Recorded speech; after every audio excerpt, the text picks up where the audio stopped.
Hey, my name is Jose Victor Castellanos, and in this video, I want to show you how to find your Facebook pixel and how to get it installed on your website. So come on, let's dive into it.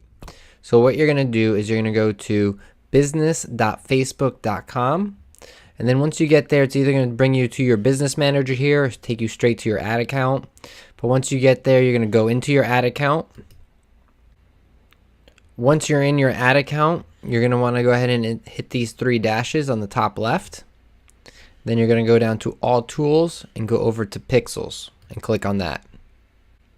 Once you are there, if you've already created a pixel, you'll see this here, which will show you the events that have happened. Then you can go here on the right hand side to details, click on that. And then here it's going to give you more details about it, but you'll see the setup button here. So if you don't have a pixel already created, it'll have you set one up, and then at the end it'll walk you through this step right here, which is the setup process.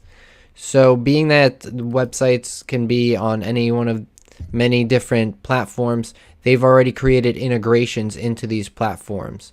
So you can actually add it into any one of these: WordPress, Google Tag Manager, Magento, Shopify, real quick and easy. So you just select your website platform and then continue on. And that's how you'll add your Facebook pixel to your website. Hope that helps. All right, thanks for watching. I hope that video was helpful. If it was, make sure to go ahead and share it with other people that can also benefit from it. Make sure to give it a like, a share, whatever you got, wherever you find this. Thanks for watching this. Until the next video. Peace.